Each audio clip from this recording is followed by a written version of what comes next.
Have you ever wondered which heel you should get? Well, I'm about to tell you.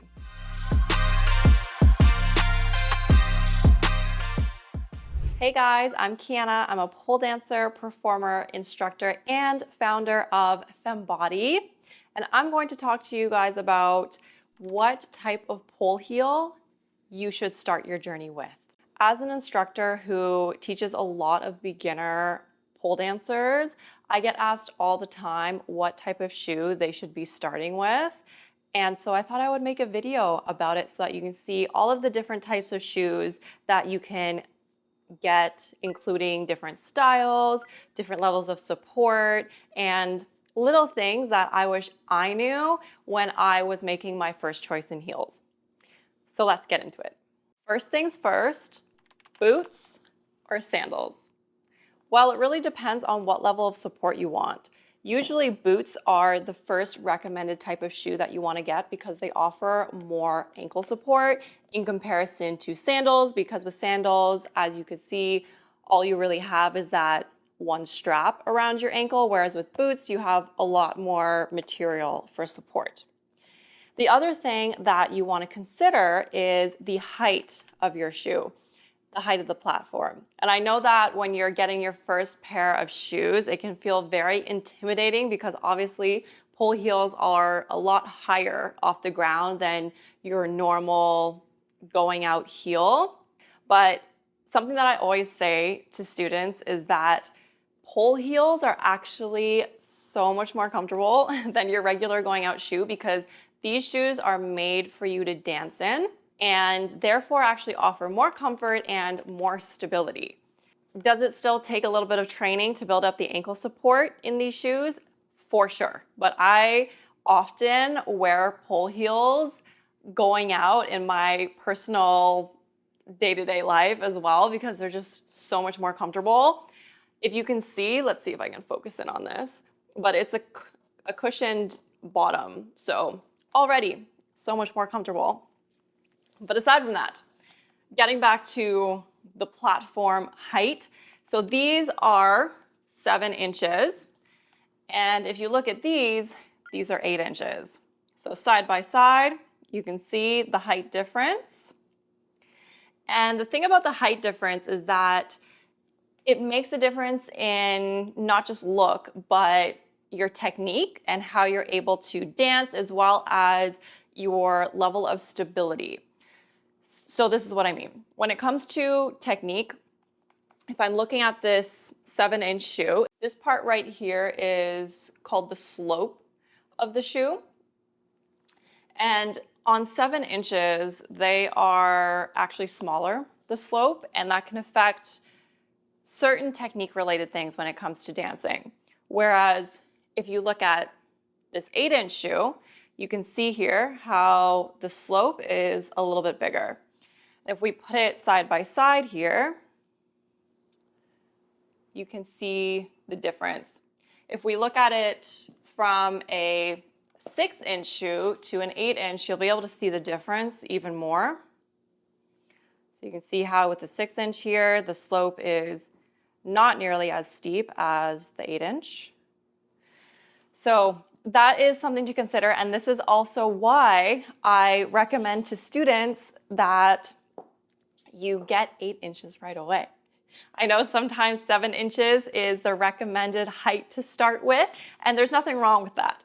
But because of the technique-related things, and because I also know that whenever somebody tries 8 inches, they immediately fall in love and leave the 7s behind, I'm like, just start with the 8 inches. So that's one of the reasons why I recommend 8-inch shoes, either boots or sandals. These boots, again, are 7s. These were actually my first pair of shoes that I ever got, and I haven't worn them in time. But these are the only pair of 7-inch shoes that I own and have ever owned. I went straight to 8s after this, and I've never looked back. And from what I hear, I have not tried 9 inches yet, but those who have are usually like, it's the same deal. Once you try 9s, you can't go back to 8s. So it's one of those things. But I do recommend starting with 8s for sure, because once you get to like 9s and 10s, you definitely need more stability and training and all of that kind of thing. So 8s, that is my recommendation for you because of the slope and because of all of the other reasons that I just explained. Now let's get into the different types of stilettos. So the shoes that I'm showing you so far are called pleasers. You can get these on a variety of different websites. If you're based in Canada like I am, then I recommend Shoe Freaks. You can use my code FEMBODY for a lifetime discount on all of your pole heels. So I'll drop the link in the description below. So make sure you check that out. They have a huge array of shoes that you can choose from. And when you look on their site or any site that sells pleasers, you'll probably see something like Pleaser Adore, Pleaser Flamingo, etc. And for the longest time, I was like, I have no idea what that means. But I'm going to tell you right now. So what that's talking about is what the stiletto here looks like. So you can see this one is very cylindrical. So it's very round, very smooth. Whereas this one, for example, I can't remember what this one is called, but if you look at it, it is a little flat right here. So it's not fully rounded all the way around. It's actually flat. I don't know if you can see this on here, but it does have a corner here and it is flat. So basically what that is referring to, those different names, is the type of stiletto. Sometimes too on the platform, this can vary as well. For example, I think these are all Pleaser Flamingos. This is my favorite because I love the rounded look and I love the smooth front of the platform. Whereas if you get Pleaser Adores, then the front will be rigid. So it's just something to think about. The stiletto for Pleaser Adores would also have ridges too. So you can check that out when you look at all the different heels. And if you look at it closely, then you'll be able to see the differences in the platforms and in the stilettos. So those are the first few things that you want to consider. Let's talk about the different type of sandal material. So with these, you can see that they're all plastic on the top, okay? And with these two sandals here, you can see that they have very different tops. Now, this also affects your level of support. So these shoes, for the most part, a lot of people prefer the plastic. It doesn't have to be clear necessarily, but just like a harder plastic, because this one, as you can tell, is very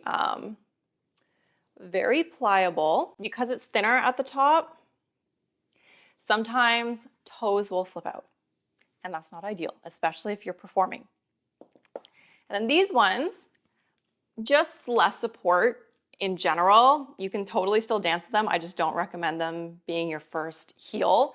So make sure that you do either get, if you're going with sandals, probably something plastic to start with, because I find that they are more supportive. The last thing that I want to mention is the difference between Hella Heels and Pleasers. So these are the two main brands that people will get. Hella Heels is very popular, so is Pleasers, and I find that there's a mix of reviews for both. Some people really love Hellas, others really love Pleasers. I'm a Pleasers girl. I find that Pleasers specifically fit my foot really well, and I feel a lot more supported, and my foot seems to fit in them a lot better.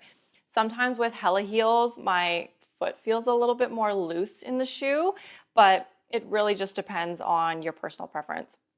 I'll show you the difference right now. So like I said, these ones are Pleasers. Okay, so you can see what that looks like here. In comparison to Hellas, this part of the shoe is bigger. Now with Hellas, you do have a little bit more coverage over your toes and the top of the foot because the plastic is thicker. Some people prefer this. I personally find that it's harder to keep my foot in. So you can see just a slight difference in the opening of the shoe. And there are a few other differences too with Hellas. Like for example, with these ones, you can see that it has a leather sole here, and the slope in the bottoms can be a little bit different too. Obviously, they come in a variety of different patterns and things like that. So if you are looking into Hellas versus Pleasers, honestly, personal preference.